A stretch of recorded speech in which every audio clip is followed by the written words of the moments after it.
Mayoko en sepia. Historias y saberes contados de boca en boca.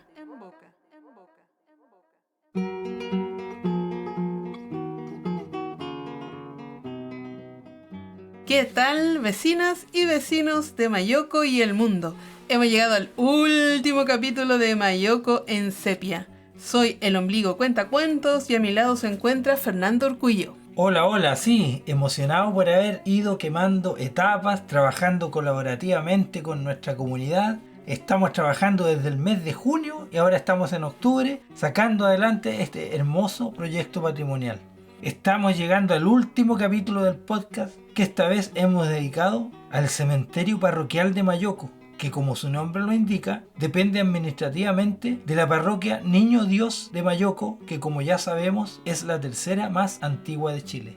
Bueno, este dato que acabas de dar es muy importante si queremos hablar del cementerio, dado que si bien no se tienen datos tan antiguos, se sabe que estos se encontraban siempre aledaños a las parroquias o iglesias. Por esta razón sabemos que el primer cementerio nace con la parroquia en la localidad de Tango, hoy conocida como Calera de Tango, y recién en 1832 fue trasladado al sitio donde hoy lo conocemos.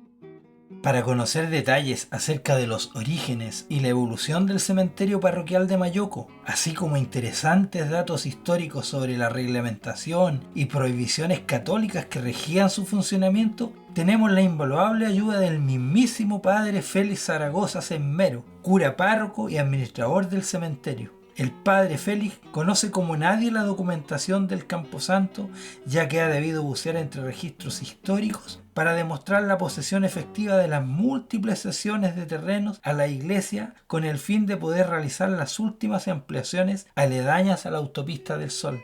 La entrevista la realizó nuestra colaboradora Raquel Torrealba, complementada con una pregunta indiscreta mía que nos sacará de la duda: ¿dónde tendrá su descanso eterno el padre Félix? ¿En Chile o en España? La parroquia de Mayoko es la tercera más antigua de Chile, del 1579. Como la forma de organizarse las parroquias vino desde España, entonces lo normal en esas fechas de 1500, 1600, 1700, los cementerios normalmente estaban pegados a la iglesia, al templo. El templo que había aquí en esa fecha, que se llamaba la parroquia de Tango, que estaba en la curva, una curva peligrosa, y ahí estaba el templo y ahí estaba la casa de los misioneros y ahí estaba el cementerio. Hay datos del 1500, no tanto del cementerio sino del templo, pero lo habitual era que se sepultaban a los difuntos, había un terreno al lado, no había tantos habitantes ya. En el 1832, el cementerio que existe actual y que equivale a lo que la gente puede llamar el cementerio viejo, ¿sí?, que es lo que está más hacia Calera de Tango, sí, que es lo que está más antiguo, ahí están los datos de 1832. El cementerio lo eliminaron, pero los difuntos que había, entonces esos huesitos los trajeron. Claro, pues si no hubiesen traído huesos no trasladan nada. Se levantó el cementerio que estaba allí en la parroquia de Tango, allí donde está la curva, la Virgen del Camino, que se llama, que hay una gruta en la carretera, y el patio era más chico y normalmente las guaguas, sobre todo las que se morían antes de bautizar, como no eran cristianas, se sepultaba fuera de la muralla del cementerio. Y si se moría una mujer de parto, que entonces también se morían más que ahora, pues ya estaba superado, también como era impura, y si alguno se suicidaba, tampoco se le hacía misa, y se sepultaba normalmente fuera del cementerio. No estaban dentro de lo que llamamos camposanto. Al ampliarse, ¿cómo se ampliaba?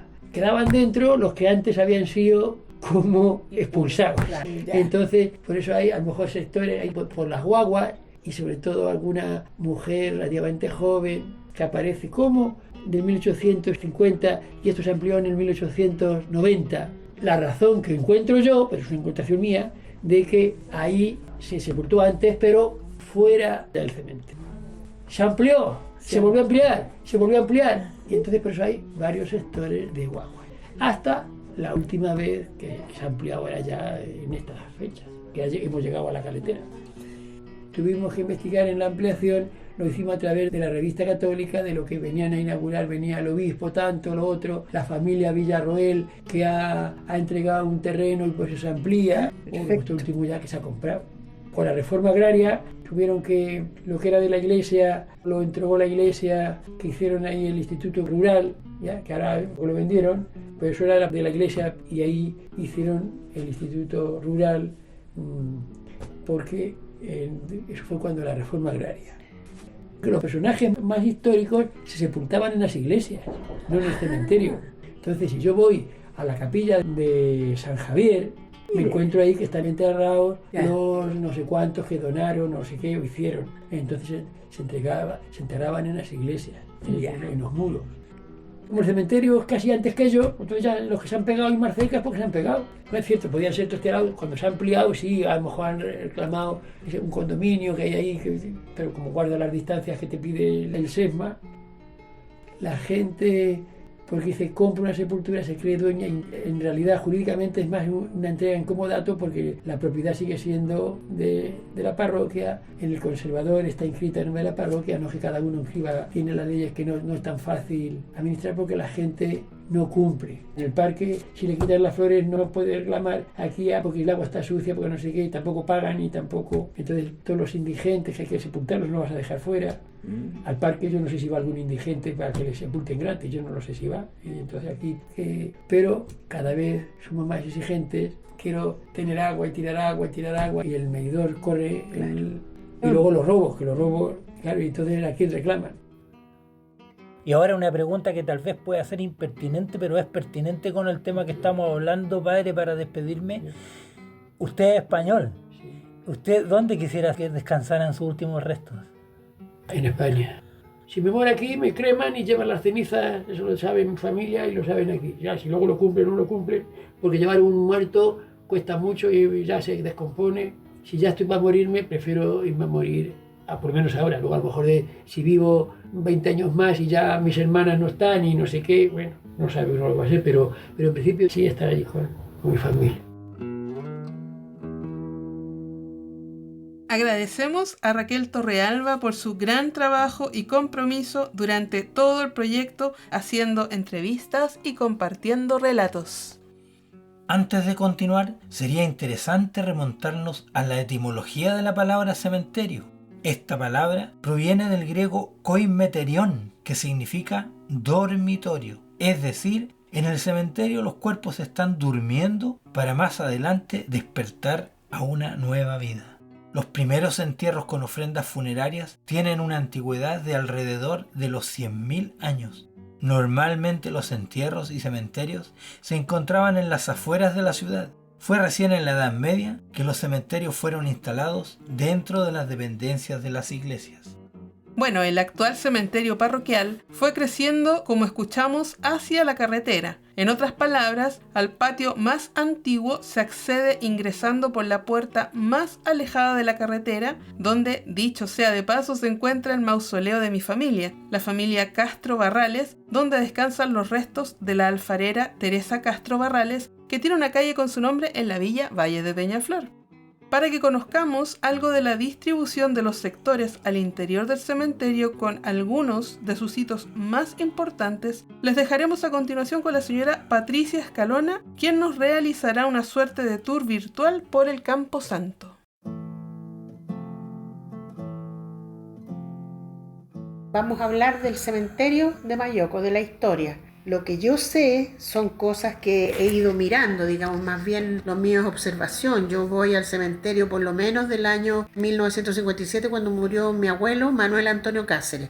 Entrando usted por el segundo paño, por decirlo así, desde la avenida La Paz, hay lo que podríamos decir las tumbas de los alemanes, de gente alemana que murió por acá. Entrando hay una tumba de esas que se profundizaban en el suelo con algunas rejas, de una familia Bergetseder. Esa es la primera que hay. Y estas tumbas de los alemanes se distinguen porque son muy sobrias. Son de piedra y su adorno más esencial son estas enredaderas muy, muy verdes. Esas están ahí entrando y algunas que están a la derecha, otras a la izquierda. Entrando a la izquierda hay un mausoleo muy sobrio de estos alemanes, donde está sepultada una niña muy joven, que creo que su papá le compró un auto e iban con ella por el camino antiguo, debe haber sido, no estoy segura, y se le produce un accidente el día que su hija iba a celebrar un cumpleaños, una cosa así. Pero es una historia bien trágica. Me acordé también de esta gente Bergertseder, que son de muy buen gusto, arquitectónicamente son tumbas muy bonitas, son de esas con las letras de bronce, que se las van a robar yo creo otra vez. Eso podría ser el recuerdo de los alemanes que llegaron a Chile en 1939. Pero también tenemos ahí entrando, donde terminan los negocios de flores, el mausoleo del Mayoco Atlético, Club de Deportes Mayoco Atlético, que es emblemático de Mayoco, ¿no es cierto?, que tiene más de 100 años y que fue construido ahí en la época de Mario Mayra, de mi tío Lalo Lira, del señor Quirós. Toda esa gente, todos esos socios del club juntaron plata y hicieron su mausoleo. Uno de los primeros en instalarse ahí, que está hasta el día de hoy, es Hernán Lira Mandujano, que fue presidente del Mayoco Atlético por muchos años. Y hay otras personas que son antiguos dirigentes como Mario Mayra, la señora Teresa Bach, su señora, están ahí. Y era mantenido muy bien por un señor Laguna, que también está ahí hoy día y el mausoleo está en su memoria. Luego tenemos el Memorial de los Bomberos, es otra cosa muy importante, que ahí están los bomberos más ilustres de Mayoco y de Peñaflor también me parece que están ahí. Y es muy bonita las ceremonias que se hacen en el cementerio para el día 1 de noviembre. Los bomberos van en romería, van con sus uniformes de colores, ponen sus ofrendas. Es muy bonito, hay mucha vida ahí en ese sentido. Lo otro que yo podría contar es que en el cementerio están todas las familias más antiguas de Mayoco. En la parte más antigua están las tumbas, que son de esas que se hacían subterráneas y tienen rejas muy antiguas y son muy curiosas y valdría la pena verlas. Y ahí hay lo que se llamaba una huesera. En el camino central que da hacia esta parte más nueva había una huesera donde se ponían todos aquellos restos humanos de personas cuyos familiares ya no estaban, se habían ido, nadie estaba por ahí. Entonces ahí hay mucha historia y se pueden ver cosas mayoquinas. Alcanzó a existir aquí una carroza negra de esas antiguas, sí. La carroza pasaba por la calle Balmaceda y era de esas carrozas antiguas y que la tiraban caballos. ¿Cuántos caballos? Claro, había funerales aquí con ese tipo de carroza antigua y eran con cortinas negras también. Era como común, digamos. Yo creo que después ya cambiaron los años y ahora son estas cosas que son automóviles. Pero en algún momento también había lo que se llamaba cureña. De esa carroza tirada por caballos, después apareció esta otra que eran como unas cureñas que la gente misma las iba tirando. Sí. Muy, muy bonito eso, un féretro a la vista, era muy bonito eso. Mayoco tiene mucha historia. Agradecemos a la señora Patricia Escalona, quien ha trabajado toda una vida como periodista, y para Mayoco en Sepia ha sido todo un honor haber contado en cada uno de sus capítulos con sus valiosos aportes. Bueno, ahora que ya nos hemos situado en el espacio, vale la pena que nos detengamos a conversar acá acerca de lo que significa este cementerio para la comunidad, por ser el más antiguo del sector y por estar estrechamente relacionado con la parroquia Niño Dios de Mayoco. No solo forma parte del paisaje, sino que también encierra elementos de la idiosincrasia mayoquina. Todos los mayoquinos saben que la mayor parte de los cortejos fúnebres transitan por la calle Miraflores, que conduce directamente a la parroquia y queda de paso a Avenida La Paz, donde se encuentra el cementerio. Los cortejos han ido variando. De la carroza y las carretas que se acostumbraban a ver en la antigüedad, hemos cambiado a los cortejos con automóviles rayados con tiza y globos blancos, sin dejar de mencionar los famosos funerales narcos, donde los deudos celebran con droga y balazos. Como dices, los cementerios son un reflejo de nuestra cultura, del mismo modo en que lo son los ritos del entierro. Un rito que fue desapareciendo gradualmente fue la forma en que se despedía a un infante al morir. El rito se conocía como velorio de angelito, donde al cuerpo de la niña o del niño que había fallecido se le fabricaba un par de alas en señal de que se había convertido en un ángel. Para sumergirnos en este ritual antiguo, escucharemos un segundo audio de Patricia Escalona, donde nos relata un recuerdo de infancia. Ahí en la calle Avenida Manuel Castillo, más conocida en Mayoco como Calle Angosta, antiguamente, donde está el McDonald's, ahí había una casa grande en la esquina donde yo viví. Pero atrás de esa casa estaba la cancha de un club deportivo que se llama Lindenau. Al costado de esa cancha y dentro de la calle Angosta había dos casas que eran de adobe. Había un zapatero muy antiguo y también había una familia lisana. Y esta familia lisana tenía una verdulería, donde yo que era chica, estamos hablando del año 50, por decirle 51, con suerte 52, en la casa de esta familia lisana se le murió una niñita chiquitita, que debe haber tenido 8 meses, una cosa así, y allí se le hizo un velorio como angelito. Esto era en su casa muy sencilla, muy humilde. En una mesa se puso una sillita de mimbre y en esta sillita de mimbre sentaron a esta guagüita, a este angelito fallecido, vestido de blanco. Y ahí lo mantuvieron toda una noche y fuimos niños que vivíamos por ahí en el entorno a estar y a jugar y a cantar ahí en torno al angelito. A mí me pareció lo más natural del mundo. Yo nunca supe que estaba viviendo una cosa tan bonita, tan folclórica, ¿no? E incluso me acuerdo en la noche ya, que mi abuelita me retó mucho porque yo llegué tarde a la casa porque podía entrar por dentro, y le cantaron coplas, cosas como coplas, con guitarra. Y así pasó toda la noche y todo el día.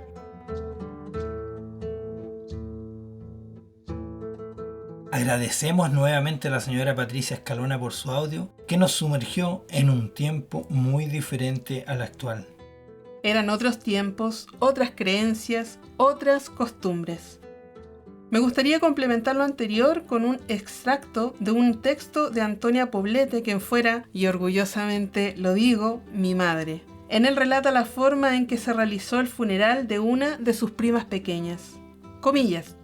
Bueno, no todos los recuerdos que guardo de mi niñez son felices. También tengo algunos tristes y otros extraños. Me acuerdo de un funeral bastante distinto a los funerales que se hacen acá en Santiago. No sé si todavía se seguirá haciendo igual en algunos lados, no creo. Antes de contarle cómo fue, tengo que decirle que esa muerte fue anunciada. Mi tío Rogelio, en algunas ocasiones, disparaba con la escopeta hacia unos castaños. Hay que matarlo, decía, anda anunciando la muerte. Y como que resultaba verdad, porque cada vez que un chuncho cantaba desde arriba, desde unos castaños, alguien moría. Y fue así que, como por coincidencia o no, murió una primita mía. Recuerdo con pena cómo la vistieron de blanco y la sentaron en una silla que pusieron sobre una mesa del comedor. La rodearon de flores y velas encendidas. Mis tíos contrataron a un cantor popular que interpretó durante todo el velatorio las más tristes canciones de despedidas dedicadas al angelito, como él decía. Se atendió muy bien a la gente que llegó y para eso se prepararon tremendos fondos de comida que se servía acompañada de vino. Luego, para trasladar a mi primita al cementerio, mi familia adornó con flores un carretón de mano donde la colocaron dentro de un cajón hecho bien artesanal. La llevamos a pie en una procesión hasta el cementerio de Mayoco, todos rezando y cantando, para finalmente sepultarla en una fosa excavada por mis primos más grandes. Cierra comillas. Increíble relato. Ahora escucharán un segundo aporte de la señora Raquel Torrealba, quien en su juventud asistió a un velorio de Angelito y nos comparte ese recuerdo. Yo estaba muy joven, debo haber tenido unos 17, 18. Y era algo muy nuevo para mí ver cuando estábamos velando a un bebito de mi familia que falleció, creo que fue de muerte súbita. Debe haber tenido unos 3 meses. Y en el velorio apareció un caballero, un señor que llegó con una guitarra y empezó a cantar una canción muy lastimera, muy triste. Son tantos los años que no recuerdo claramente toda la canción, pero un tramo de ella decía algo así. Adiós leche, quémame desde mi primera edad. Adiós madrecita mía, te veré en la eternidad. Un poquito triste recordarlo, pero era algo muy especial escucharlo cantar. En toda mi vida yo no había estado en un velorio donde sucediera algo así, que antiguamente se cantaba en los velorios, sobre todo de los bebés. Le damos las gracias a la señora Raquel Torrealba por compartirnos uno de sus recuerdos y también por ser una de nuestras periodistas estrellas. Es importante señalar que a los cantores que solían concurrir a este tipo de velorios se les ofrecía una atención especial, un trago llamado gloriao. Muchas personas hoy utilizan esta palabra como sinónimo de vino, pero en realidad el gloriao o gloriado estaba hecho en base a aguardiente. Queremos contarles a quienes nos escuchan que nos conseguimos la receta del gloriao. Así que presten atención, saquen su cuaderno de recetas para que apunten los ingredientes.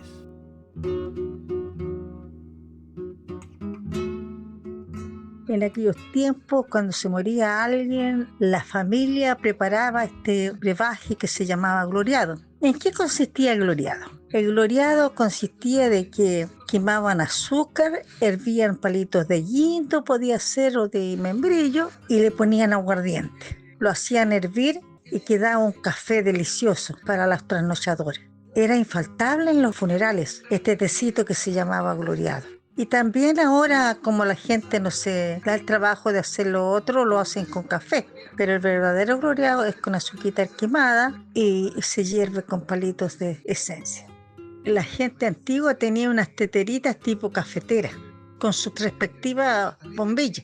Y esa cafeterita se llenaba. Y a los rezadores primeramente se les iba pasando de mano en mano, como igual a los cantores que cantaban del velorio del angelito. También se les pasaba y se tomaba de mano en mano. Esa era la simpatía de aquellos años, de recibir ese gloriado. Y no importaba que todos tomaran de la misma tetera. Tomaban todos con la misma tetera y la misma bombilla. Eran tiempos tan sanos los que no hay hoy día. Le mandamos un gran abrazo a la señora Iris Palominos y a su hijo Cristian Pino por ayudarnos con esta receta patrimonial ya olvidada, y les invitamos a seguir su canal en YouTube que se llama Aqua Ideas TV, donde pueden encontrar, entre otros, un programa que les recomiendo especialmente porque les va a encantar: Miedo a la Chilena. Lo he visto por YouTube y es muy recomendable. Queremos hablar ahora acerca de algunas actividades que se relacionan con el cementerio, que no solo convoca a visitantes, sino que también a floristas, aguateros, sepultureros, entre otros. Para ello, vamos a compartirles un audio de Alejandro Neira, que nos relata recuerdos infantiles, travesuras y pequeños trabajos relacionados con el cementerio, por ejemplo, haber oficiado como aguatero. Acerca del cementerio de Mayoco. Cuando niño, hace unos 69 o 70 años, el Club Mayoco Atlético se ponía con un puesto o stand el día 1 de noviembre, Día de los Muertos, en la Avenida de la Paz, cercano al cementerio. Y ese puesto quedaba donde se vendían bebidas, golosinas, etcétera, y otras cosas más. Quedaba instalado 1 o 2 días antes, por lo que había que cuidarlo. Siendo niños nosotros, nos ofrecíamos a cuidar por la noche y en un grupo de 2, 3 y hasta 4 personas pasábamos la noche en el stand. Bien entrada la noche salíamos a recorrer las tumbas caminando sobre los nichos. Buscábamos sepulturas abiertas o mal cerradas por la acción del tiempo y veíamos cómo a los muertos les crecen el pelo y las uñas. A veces removíamos algunas tablas para ver las calaveras y esqueletos sin ánimo de profanar, solo por curiosidad de niños traviesos. En el día pescábamos unos tarros de esos galones de pintura y llenos de agua del humedal que había enfrente al camposanto y voceábamos: «Va a querer agüita, agüita para las flores». También ofrecíamos pintar sepulturas, actividad de la cual obteníamos bastante dinero. Recalco que el agua la conseguíamos del tranque o humedal del frente del cementerio, porque no había agua en cañerías, y si la había eran 1 o 2 llaves para todo el lugar, que era muy vasto. Entre el agua y la pintura recaudábamos más o menos unas 50 lucas de hoy. Otro recuerdo que tengo es que dentro de los puestos se ponía uno en que el dueño manipulaba con una manivela una suerte de impresora muy precaria y lo hacía apretar un botón a uno y la máquina le entregaba la suerte con una letanía que sonaba más o menos así. Quiere verse la suerte en un papel en blanco. Usted oprime el botón y la máquina le escribe el presente, el pasado, el futuro, a nadie le sale igual. Esa era la letanía con que ofrecía su hoja de papel donde, según él, salía la suerte. Sobre una tarima tenía una rata muy grande de color blanco y vendía sus golosinas, gorros, remolinos y otras cosas. Agradecemos a nuestro querido amigo Alejandro Neira por compartirnos un pedacito de su niñez. Él nos aportó sus relatos en 3 de los capítulos de Mayoko en Sepia. ¿Y qué te parece, Fernando, si pasamos a compartir la entrevista del nieto de la primera florista que tuvo el cementerio, doña Celinda Vargas? Claro, queremos compartirles la entrevista que realizamos a Luis Álvarez, más conocido como el Tommy, quien nos cuenta cómo se inició el negocio de floristas en Avenida La Paz, qué funerales son los que más llaman la atención, qué flores son las que más se venden y otros detalles de su oficio.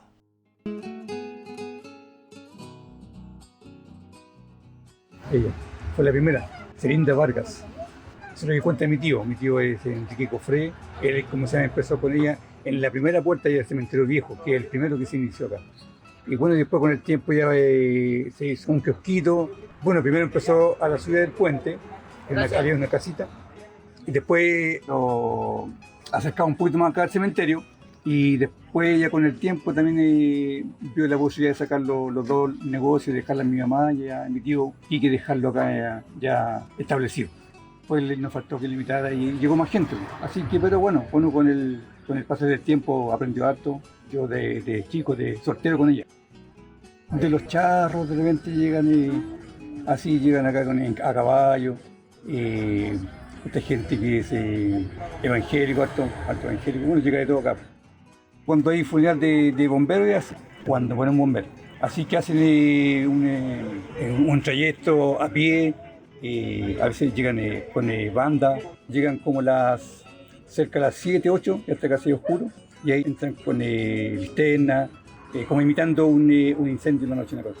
Están los panteoneros esperándolo y ya después hacen el entierro, dan un discurso. Después ya cuando ellos ya no tienen nada más que hablar y suenan todas las bocinas. Es súper bonito.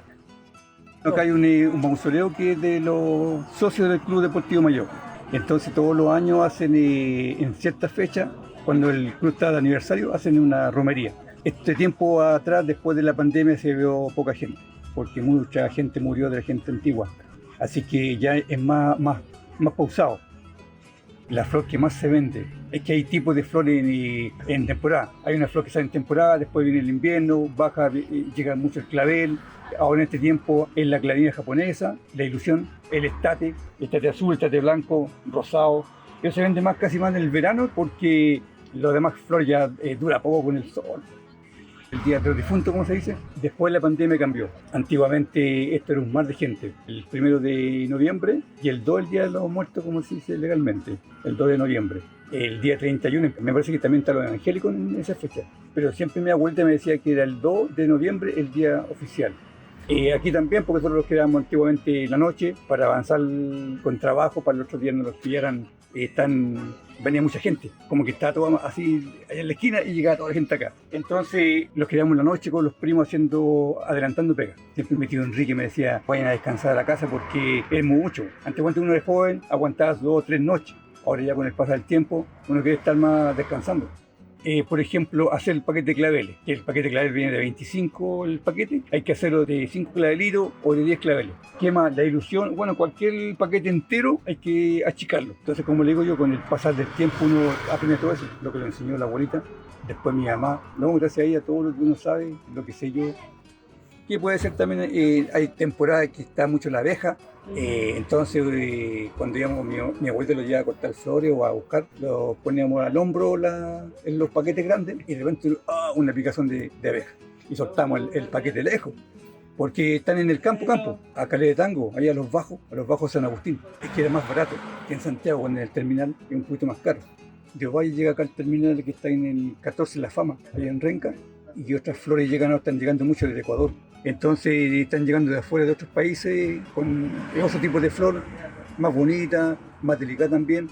Antiguamente, como les digo, estábamos más cabros y cuidábamos sepultura. Entonces la gente nos daba sus moneditas, había que cortar pasto, regal. Y como yo estaba con mi mamá, me dejaba a cargo del kiosco acá. Dejamos un primo aquí y me íbamos la noche. Pero en la noche no, andan los chiquillos, los pantoneros sacando basura. Pero es todo tranquilo, tanto ellos descansando. Uno lo hacía porque los días estábamos todo el día aquí. Estábamos todo el día en el negocio, vendiendo, haciendo paquetes, lo que faltaba. Y lo arrancamos por allá, pero al último ya quedamos, el 2, el 3, ya estamos muertos y cansados ya. Mi nombre es Luis Álvarez Vidal, más conocido como el Tommy.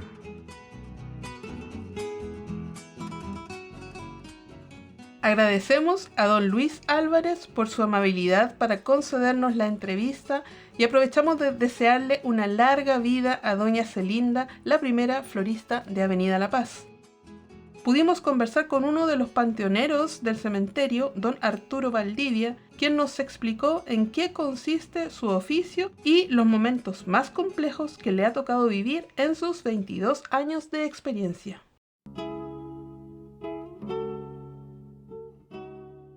Mi nombre es Arturo Valdivia. Yo vendía helado, cuidaba autos afuera. Y de ahí me dijeron si quería trabajar acá y te dije que sí. Y 22 años, del 2002. Le trabajo a la parroquia. Bueno, aquí yo tengo que recibir todos los documentos que me envía la parroquia para hacer sepultaciones, traslados, reducciones, todos esos documentos los recibo yo y organizo el trabajo acá. Somos 6 trabajadores. En algunas ocasiones, cuando hay reducciones. Por ejemplo, si quieren sepultar a alguien en esa sepultura, ahí yo tendría que hacer reducción para hacer espacio para una urna. Se ponen algunos letreros aquí en las tumbas que se acerquen a la parroquia a regularizar la situación. Muchos no aparecen y otros aparecen y normalizan la situación. Porque si no aparecen, se sacan y se van al osario. Habían 3 y ahora hay uno nuevo allá. Vamos a juntar todos los huesitos. Echarlo en una bolsa, se le pone el nombre y se lleva allá. Tiene que ir con el nombre en caso de que la familia lo reclamen en algún momento. La bolsa plástica dura mucho. Yo hago todo. Lo avisan antes, con anticipación, se prepara la excavación y después se espera. Llega al final, ahí se traslada al lugar, se le da un tiempo a la familia para que se despida, después se baja y se tapa. Queda con las flores que quedan ahí encima. Y después la familia se encarga de sacar las flores. En el tiempo del COVID tuvimos funerales muy complicados.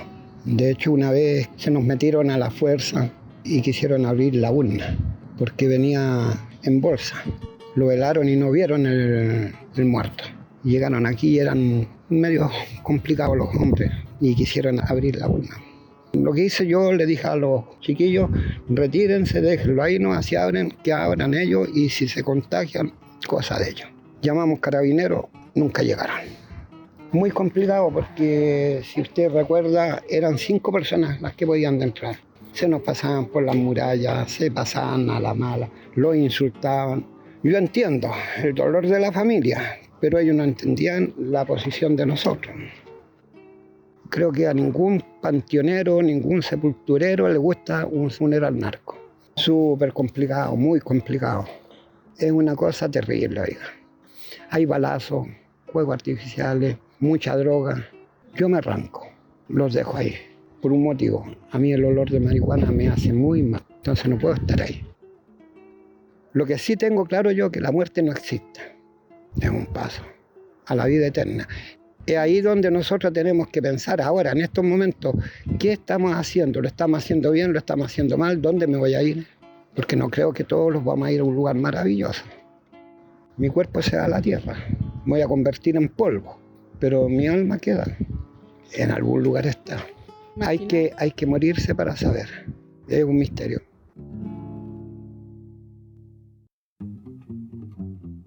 Le damos las gracias a don Arturo Valdivia por concedernos esta entrevista. Me llamó mucho la atención la seriedad con la que él toma su trabajo. Incluso se podría decir una cierta filosofía que ha logrado desarrollar haciendo este oficio. A pesar de que el tema del cementerio está muy ligado a lo espiritual, a sentimientos profundos y trascendentes, no es menos cierto que también tiene una arista más terrenal. Claro, no hay que olvidar que alrededor del entierro de las personas gira lo que se conoce como la industria funeraria, la que abarca una serie de servicios relacionados con el manejo y disposición de los cuerpos de los fallecidos. Este sector incluye a las funerarias que ofrecen servicios como preparación del cuerpo, organización de ceremonias y asistencia legal, hasta la venta de productos como ataúdes y servicios de cremación. Puedo complementar con que los espacios de enterramiento a su vez se dividen en públicos y privados. Un ejemplo de cementerio público es el Cementerio General de Santiago, que es administrado por la Municipalidad de Recoleta. El Cementerio Parque del Recuerdo es un ejemplo de cementerio privado y está administrado más en la lógica empresarial. El Cementerio Parroquial de Mayoco es un recinto privado que funciona bajo dirección, vigilancia y responsabilidad de un administrador que es el párroco de la iglesia. Los servicios que presta este espacio sagrado son sepultaciones o inhumaciones, traslados, exhumaciones, reducciones, reocupaciones y depósito de cadáveres en tránsito. Como es lógico, la prestación de estos servicios implica un costo y en el caso de las sepultaciones, los valores varían dependiendo si se prefiere una sepultura, una bóveda, un nicho o un terreno para un mausoleo.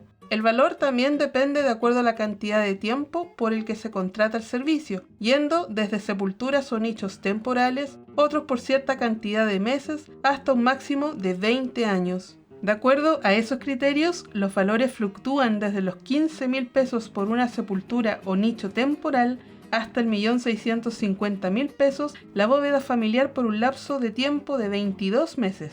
Entre medio de esos valores hay toda una gama de combinaciones dependiendo del bolsillo de los deudos, contando además con la posibilidad de pagar en cómodas cuotas. Bueno, y dejamos para el final las preguntas relacionadas con el lado B del cementerio, con aquellas historias que no son parte del relato oficial, que son menos terrenales, pero que sabemos que ocurren. ¿Hay fantasmas en el Camposanto? ¿Existirá el famoso culebrón?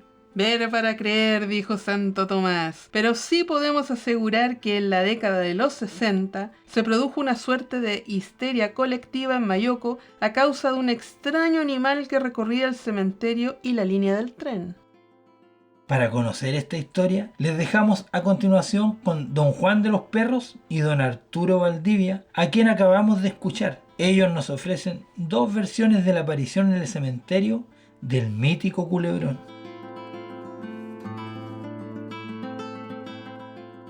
El culebrón empezó a aparecer en el año 60. Recorría todo el cementerio. Cuando la gente iba al cementerio, a las primeras personas se les parecía el culebrón, salían arrancando. Y por ahí empezó el comentario por todo Mayoco que tuvieran cuidado con ir al cementerio porque se aparecía el culebrón y perseguía a la gente. Llegó al extremo de que después el culebrón, según la gente, salía a recorrer por la línea del tren de Mayoco y llegaba hasta Pajarito. Y en Pajarito después andaba el comentario que andaba por ahí. Entonces toda la gente en romería a la siga del culebrón para tratar de ver y matarlo.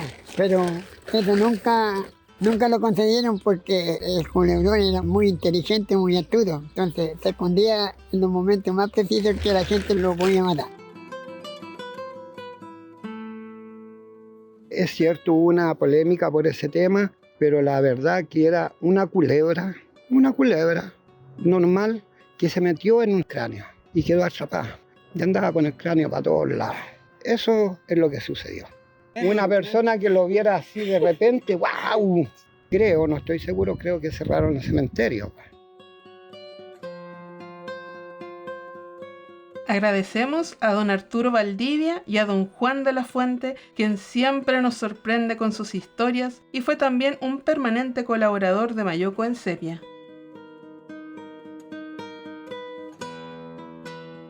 Ya cerrando este programa y continuando con la atmósfera de misterio, vamos a compartirles el último audio con la otra mitad de la entrevista que realizamos a don Arturo, el panteonero, quien nos relató no uno, sino 2 sucesos paranormales vividos en el cementerio parroquial.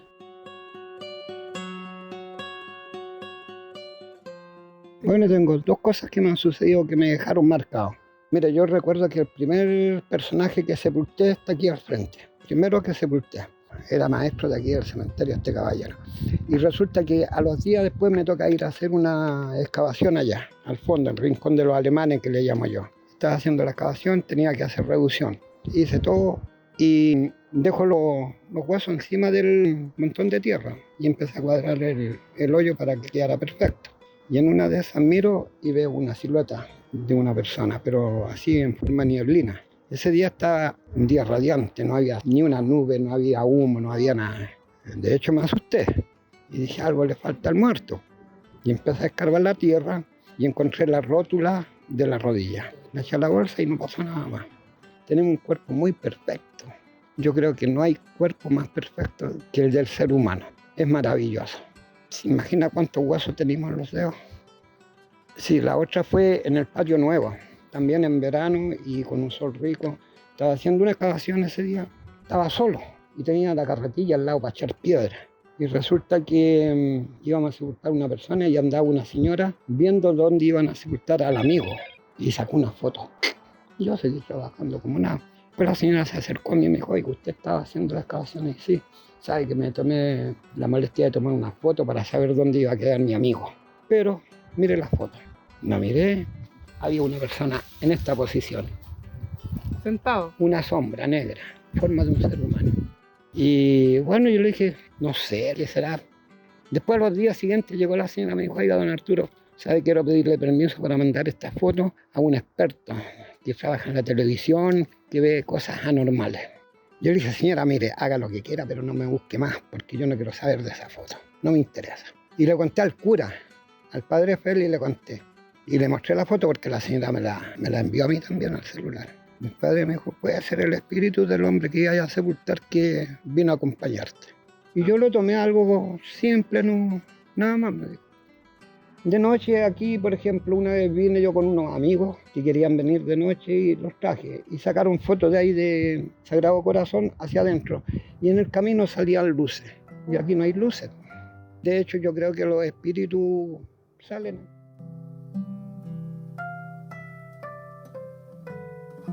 Nuevamente le damos las gracias a don Arturo por su tiempo y por confiarnos estas historias. No es fácil hablar de estos temas. Y como dice el legendario Carlos Pinto, no se trata de creer o no creer, sino simplemente entender que esto le puede ocurrir a usted el día menos pensado.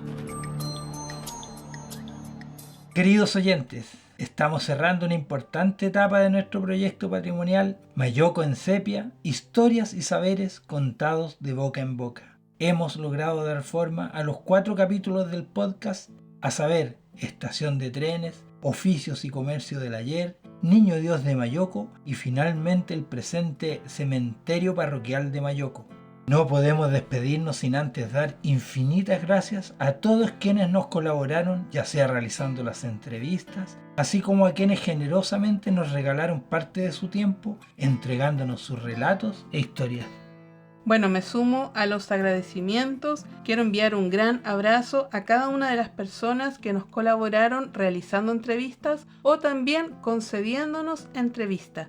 Y también quiero enviar un especial abrazo a mi amiga Rosita González y Justo Salgado, quienes nos regalaron un micrófono y con él nos impulsaron a elaborar y postular este proyecto que no solo nos permitió conectar a muchas personas, sino que también ha contribuido a poner en valor el patrimonio mayoquino.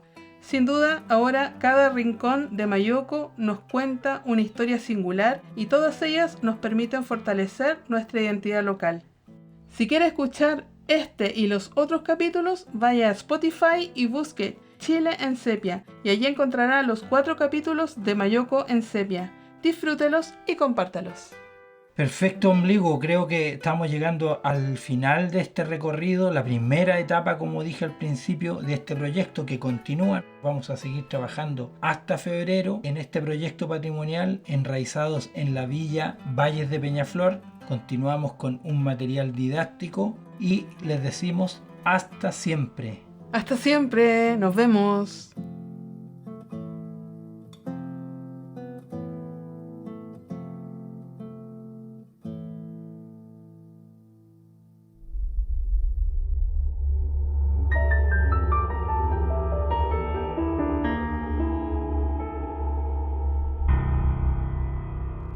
Mayoko en sepia. Historias y saberes contados de boca en boca.